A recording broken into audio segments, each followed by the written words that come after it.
Sing with me. Under the sea, darling, it's better. On where it's drier, take it from me. Okay, I know these are not the correct lyrics to this famous Disney song, but hear me out. The deep sea is not all about singing mermaids and dancing crabs. It's actually filled with monster-like creatures that'll give you nightmares. So, if you're ready to meet them, grab your scuba gear and let's dive into the deep, mysterious waters to discover their fascinating and scary world. With its menacing appearance, one could call this fishy the vampire of the sea. Well, named for their disproportionately large, razor-sharp fangs protruding from their mouth, fangtooths are actually quite small and harmless to humans. These choppers are actually more for catching prey than causing trouble, so there's no need to panic if you see one. And you'll be even more relieved to know that it's kind of unlikely for you to come across a fangtooth, since they are among the deepest living fish. A regular day in the life of a fangtooth looks like this. By day, they prefer to remain in the gloomy depths. Me too, fishies, me too. It's only towards the evening that they migrate toward the surface to have a feast under starlight. Ah, how romantic. And by daybreak, they return to the deep. What a chill schedule, am I right? So, as you can tell from their daily routine, fangtooths are among the more active deep-sea fishes. And by that I mean they seek out their food rather than just sitting and waiting. And thanks to their oversized teeth and mouth, hey, I can relate, they're able to attack prey that are even larger than themselves, which is very important in the very large, food-poor deep sea. Fitting to their environment, common fangtooths are dark-colored, either solid brown or black. And unlike most deep-sea fishes, they do not have light-producing organs or cells to communicate with each other or to attract their prey. Instead, they rely heavily on their sense of smell, in addition to making use of even the slightest bit of sunlight that makes it down to the depths. This light doesn't help them to see in any way, but it may be enough for potential prey to cast a shadow as they pass overhead, which lets fangtooths know they're around. Now here's one hilarious fun fact before we move on to the next creature. Fangtooths can never close their mouths because of their huge mouths and long teeth. But you know what? I would bet maybe $500 that my orthodontist would claim he could fix that too. Our next horrific deep-sea animal is as real as a kraken can get. Giant squid, which actually did inspire the legends of the kraken, live up to their name. The largest one ever recorded by scientists was almost 59 feet long. It also probably weighed nearly a ton. You would think such a massive animal wouldn't be hard to miss, but since giant squid live deep underwater, they are difficult to come by. Giant squid, along with their cousin the colossal squid, yep, they are different, have the largest eyes in the animal kingdom. They're somewhere around 10 inches in diameter. In other words, they are around the size of dinner plates. Peekaboo! Having such large eyes allows them to detect objects in the lightless depths of the ocean, where most other animals would see nothing. Nada, zippo. Giant squids have 8 arms and 2 long feeding tentacles that help them seize their prey. These tentacles are tipped with hundreds of powerful sharp teeth and are often double the length of their body. This helps them to snatch prey up to 33 feet away. Hey there, come a little closer. Most of what we know about giant squids come from those that floated to the surface and were found by fishermen. After years of research, it was only in 2012 that a group of scientists were able to successfully film a giant squid in its natural habitat for the first time. Yet again, the giant squid continues to remain largely a mystery due to their inhospitable deep-sea habitat. And maybe they're shy. Speaking of squids, this species is basically the space creature of the ocean. So, it's only been about 20 years since the big fin squid family was officially described by scientists, and there are still plenty of facts about them that are yet to be discovered. However, the big fin squid sightings as deep as 20,000 feet below the surface suggest that they can live deeper than any other known squid. You know what? Let's scratch the word space creature and call them the disco dancers of the deep sea to make things less scary. Because of their long, slender arms, adorned with extravagant rib-like fins, kind of make them look like they're ready to hit the dance floor. Anyway, these boogie arms and tentacles are estimated to max out at just under 30 feet.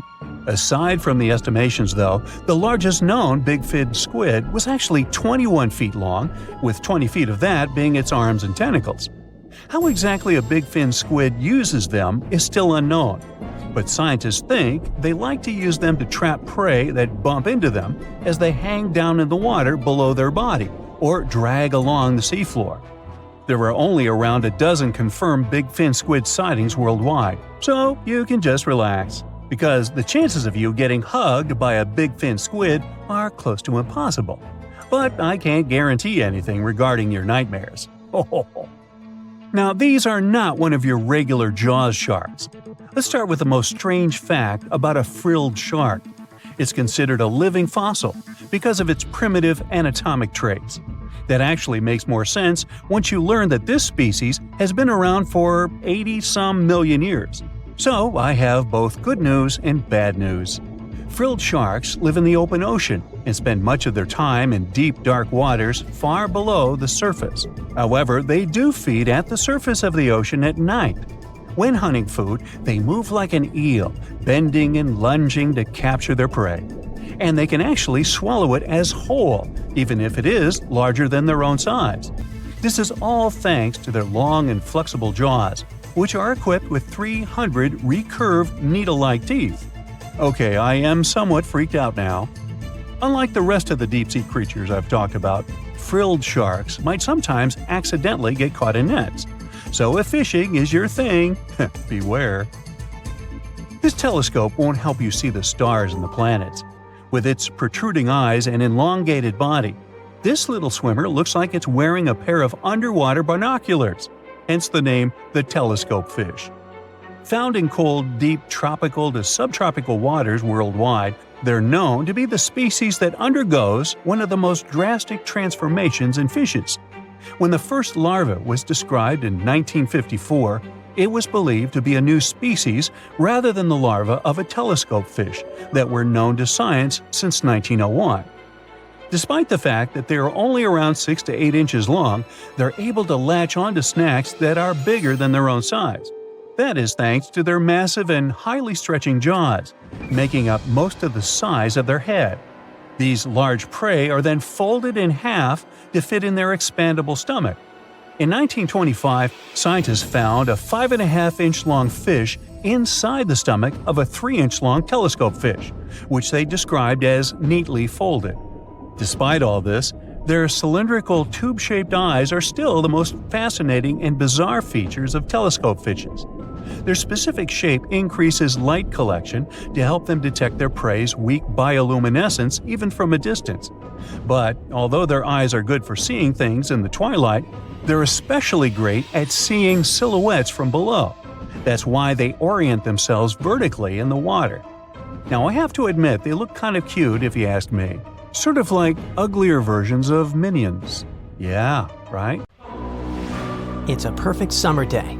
You're relaxing on the beach, dipping your toes into the cool water, when suddenly, BAM! A 56-foot aquatic nightmare rockets from the waves. It's the size of 2 London double-decker buses, sporting about 60 razor-sharp teeth, including bonus chompers on the roof of its mouth, because why not? This aquatic beast isn't picky about its diet either. Sharks? Turtles? Other sea monsters? Yep, they're all on the menu. Meet the mosasaur, a group of marine reptiles that ruled the oceans millions of years ago.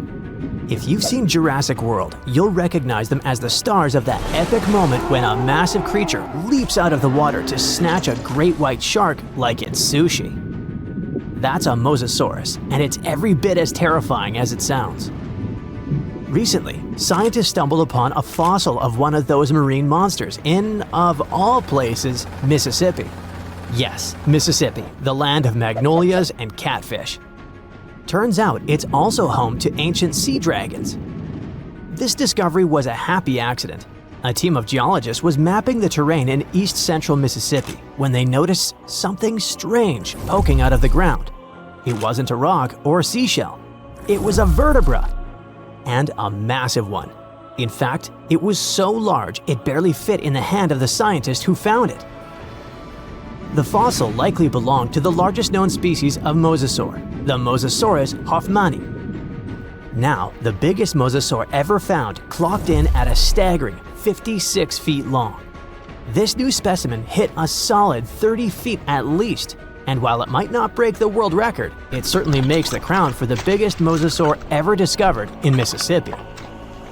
Fun fact, that's still longer than the average RV, and with way worse gas mileage.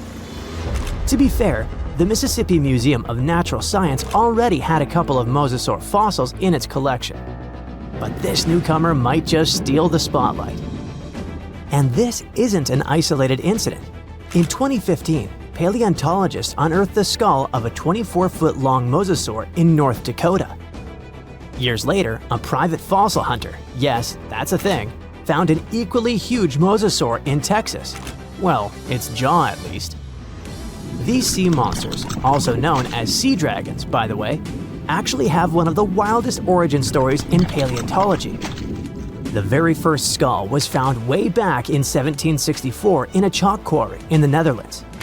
And at the time, scientists thought it was a whale. Then came a second skull, which was so impressive that French revolutionaries literally looted it during the siege in 1794. Legend has it they swapped it for 600 bottles of wine. Doesn't sound like a fair trade to me. That fossil actually helped pioneer the concept of extinction and got paleontologists buzzing for centuries. Since then, mosasaur fossils have popped up all over the world, like ancient scaly celebrities leaving their mark. From the Mississippi backwoods to the deserts of Morocco, from New Jersey to Belgium, scientists have uncovered everything from teeth to full skulls, sometimes even misplacing them in museum drawers for centuries. So what exactly were these terrifying titans of the deep? Well, let's just say, if ancient oceans had a most likely to eat everything in sight award, the mosasaur would win it. Picture a gigantic scaly torpedo with a mouth full of about 60 razor-sharp teeth, including some growing on the roof of its mouth like dental overkill.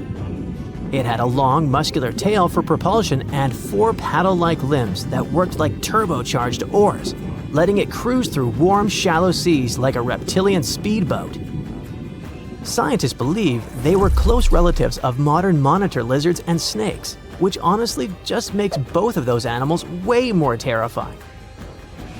Some mosasaurs even might have had adaptations for sensing vibrations in the water, allowing them to detect movement from a distance, similar to how sharks use electroreception today. Their eyes were well developed too, giving them sharp vision in the dim ocean depths, a key advantage when hunting fast or elusive prey. But what really makes mosasaurs the stuff of prehistoric nightmares is their attitude. They were apex predators, and they knew it. Those sea monsters weren't picky eaters. Fish, turtles, birds, sharks, other mosasaurs. Basically anything that moved was dinner. Fossilized mosasaur stomach contents prove they practiced family dinner in the most metal way possible. If they were around today, your beach day would be a lot more exciting, and probably shorter. These guys were so intense, they dominated the whole world. It's safe to say, mosasaurs were the undisputed rulers of the late Cretaceous oceans. And like today's orcas or great white sharks, they probably used ambush tactics, sneaking up on prey from below before striking with explosive force. Bite marks found on the fossilized bones of turtles and even other mosasaurs suggest intense underwater battles worthy of a blockbuster movie. But how did one end up in Mississippi of all places? Well, rewind the clock about 80 million years and you'll find part of North America underwater. A vast shallow sea known as the Western Interior Seaway split the continent in two, running from the Gulf of Mexico to the Arctic Ocean. It was warm, teeming with life, and yes, crawling with sea monsters. This prehistoric seaway was a watery wonderland. Imagine long-necked plesiosaurs gliding through the water, birds with teeth diving for fish, and oysters the size of car tires clinging to reef-like structures. Even giant fish like this weird guy over here called it home. This ancient inland sea stretched over 600 miles wide in some places, but it was no more than a few hundred feet deep, making it ideal territory for predators like mosasaurs to thrive. The shallow depth also meant that their prey had few places to hide, turning the seaway into a prehistoric buffet. But the western interior seaway wasn't a permanent fixture. As the Rocky Mountains rose, the seaway slowly disappeared. Over millions of years, it transformed from a shallow ocean to swamps and then to dry land. Today, what was once an ocean is now the Midwest, complete with cornfields, cows, and the occasional mosasaur vertebra hiding in the dirt. Now, this wasn't exactly the end of the mosasaurs. Sadly, even these monsters couldn't outswim extinction.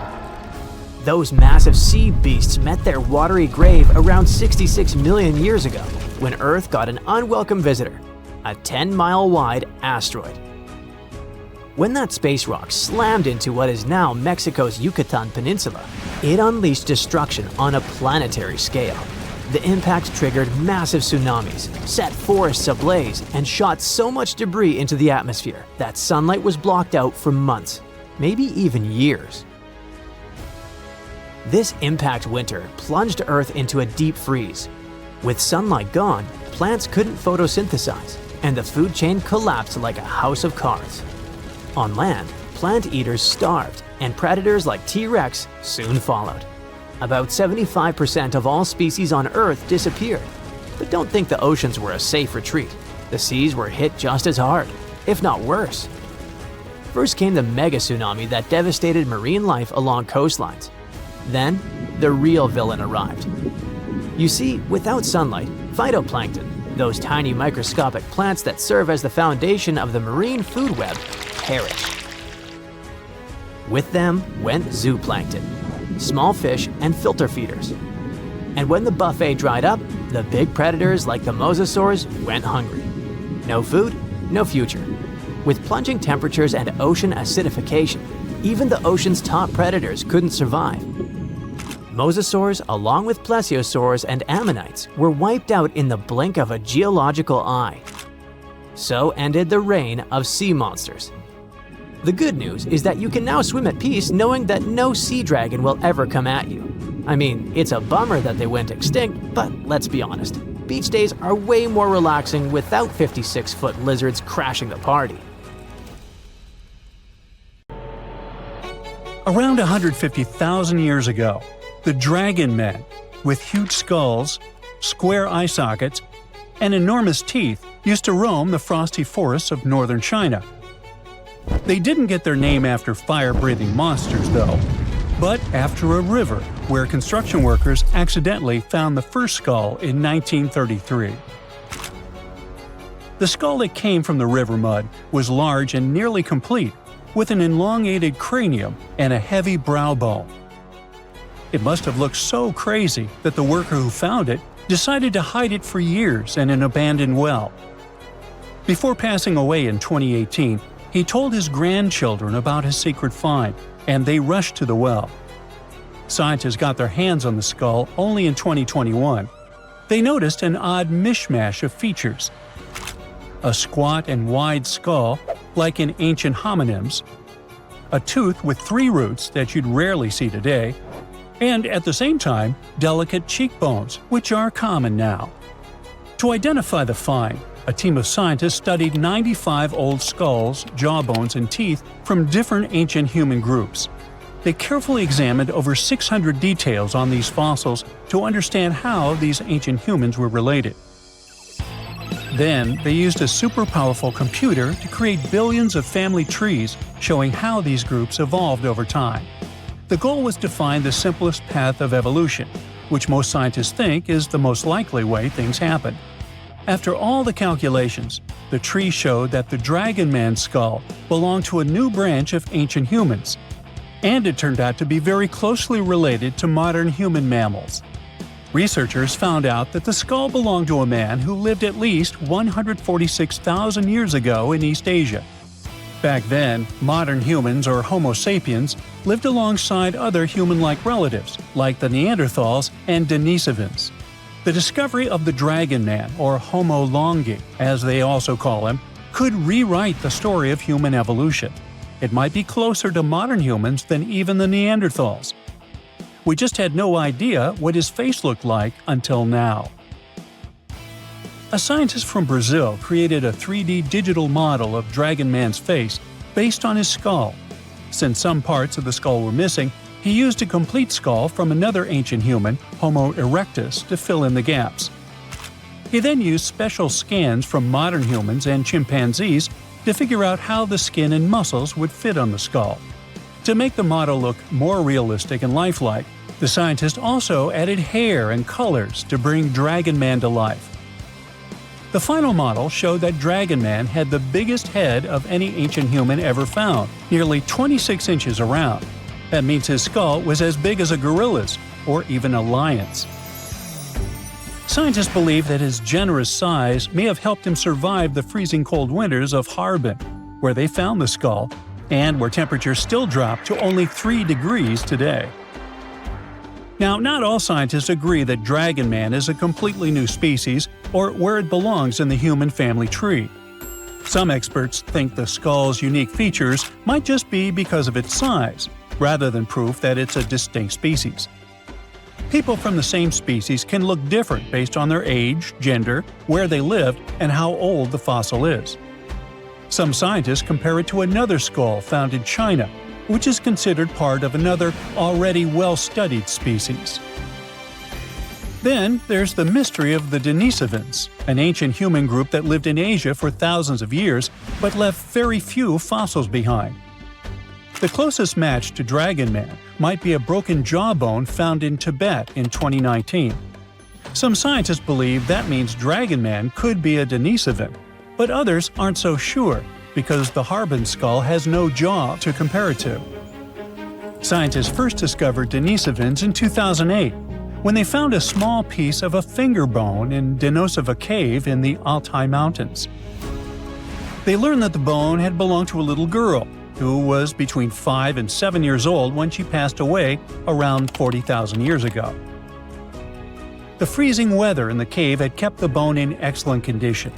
A couple of years later, another team of scientists managed to extract DNA from the find. They compared it to the DNA of modern humans and another ancient human species, Neanderthals. Her DNA was similar to both, but it was also different enough to show that she was part of an entirely new species of humans. No one had known about this group before. The scientists decided to name it Denisovans, after the cave where they found her tiny finger bone. Later, they discovered 3 more Denisovan fossils, including some teeth also inside the same cave. Researchers still aren't sure where the Denisovans came from, but one idea is that they were related to Homo erectus.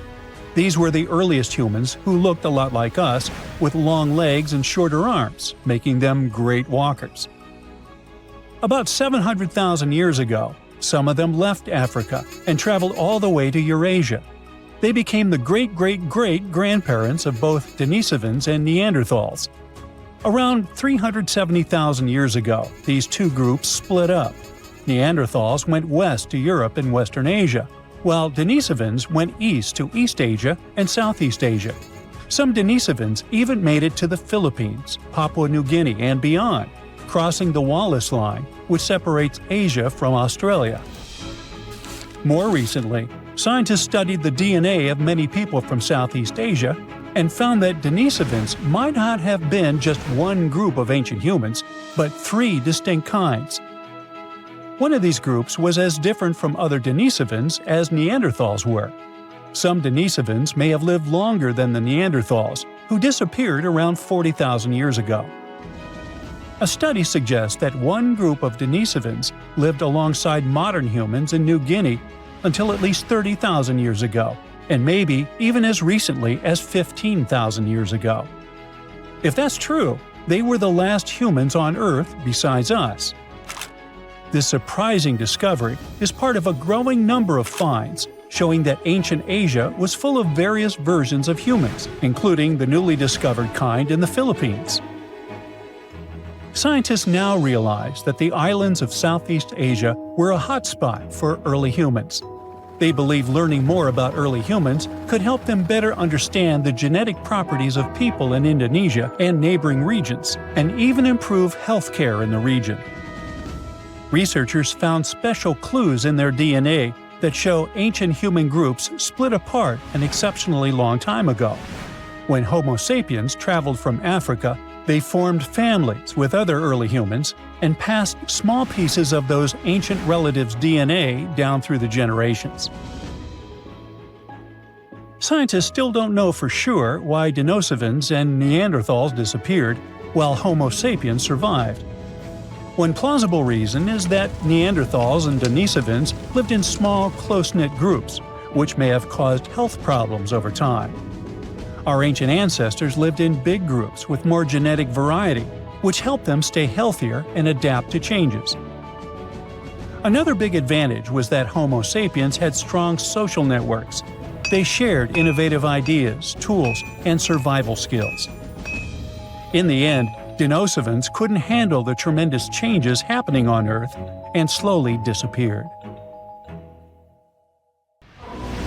Ooh, from giant spiders to venomous snakes, we all get freaked out by Australian creatures. Yeah, me too. But newly discovered fossils show that things were way more dangerous 120 million years ago, when this land was completely ruled by massive razor-clawed mega-raptors. Yeah, I'm glad I wasn't around then. These dinosaurs were about 26 feet long and walked on two legs, just like the famous T-Rex. They were fast, fierce hunters, with a superpower: their hug. Yep, their massive, muscular forearms had huge curved claws, perfect for grabbing and holding onto prey. Uh-oh. They would wrap their arms around their poor victims, just like a hug, and trap them with no chance of escape. And even though their teeth were quite small, they were still sharp enough to rip through flesh.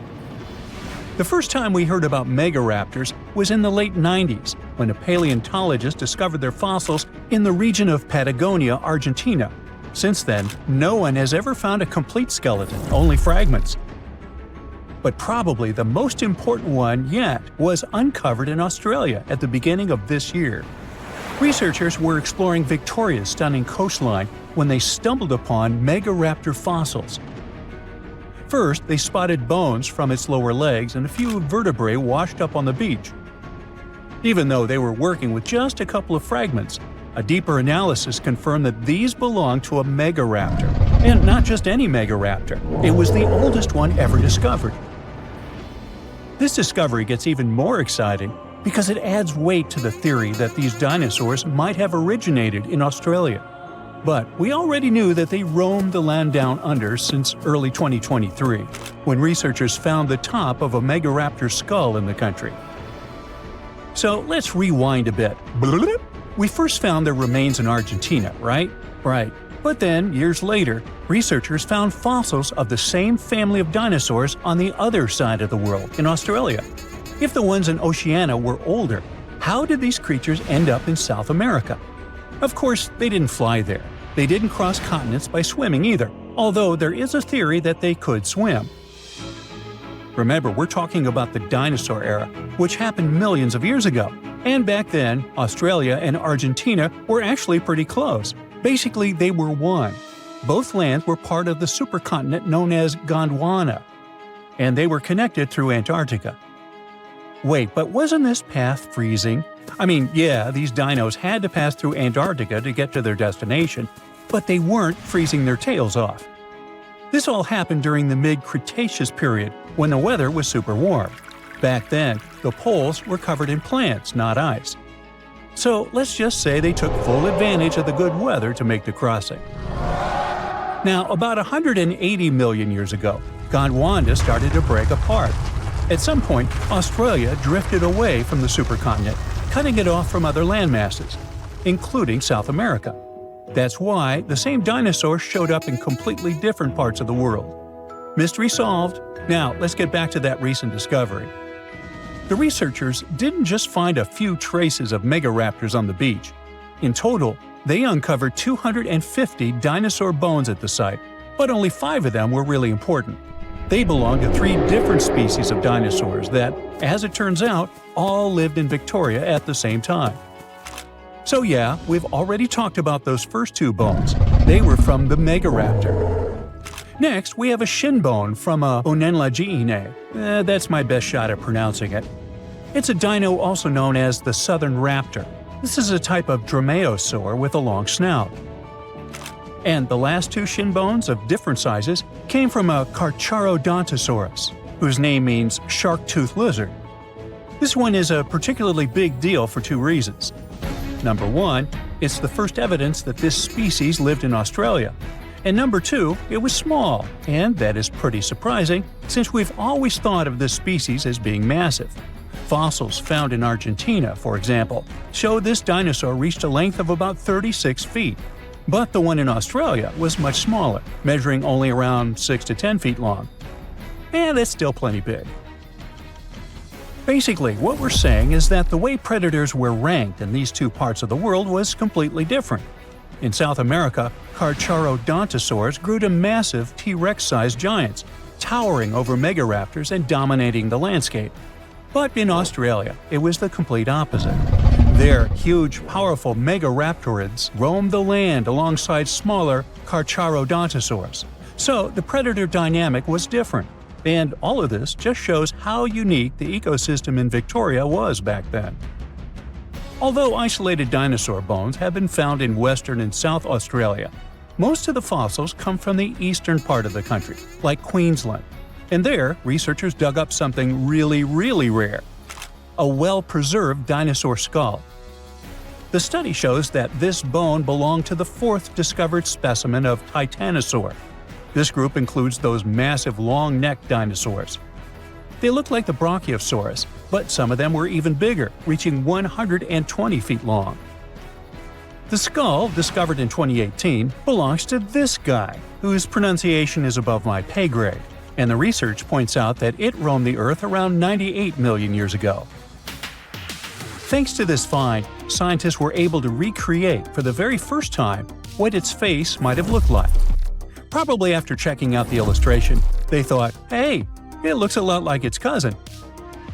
They were talking about another species of Titanosaur, this other unpronounceable guy. And guess where they used to live? Yep, in Argentina. So, this research also supports the theory that dinosaurs crossed between South America and Australia during the mid-Cretaceous period. Now, this wasn't the only secret buried in Queensland, though. In 2024, researchers working there discovered the fossilized remains of a new species of pterosaur, about 100 million years old. These creatures were the first vertebrates that could actually fly, existing alongside dinosaurs. They were massive, powerful predators, with wingspans of up to 36 feet. But these remains belong to a new species within the pterosaur group, which they have named Hakuna Matata, or something similar. Compared to their cousins, they were on the smaller side, with a wingspan of about 15 feet. Still, that's bigger than a snowy albatross, the largest flying bird we have today. This species of pterosaurs were terrifying beasts, flying over the ocean to hunt for prey. Once they spotted their victim, they'd snap open their 60-centimeter jaws, filled with sharp spike-like teeth, and, well, I guess there was no escaping that. The last incredible discovery we're talking about today also comes from Queensland. For over 20 years, students walked past a plain-looking rock at Biloela State High School completely unaware that it held 66 dinosaur footprints, and they date back about 200 million years. These prints were made by a group of these Latin-named guys. They were small dinosaurs with 3 toes on each foot, and it seems like they were all over Queensland around that early Jurassic period. The rock they found at the school worked like a snapshot, giving us a better idea of what these dinosaurs were like and how they behaved. After taking a closer look, researchers found that the footprints came from 47 individual dinosaurs. This group was probably walking along or maybe crossing a waterway when their footprints got marked in the white clay. And the study also discovered that they were likely moving at less than 4 miles per hour at the time. So we only discovered those marks in Australia. But fossils of the same species found in other countries showed that they had these long legs, a big chunky body, short arms, and this tiny head with a beak. But honestly, they don't sound as scary when you realize they only ate plants. Whew.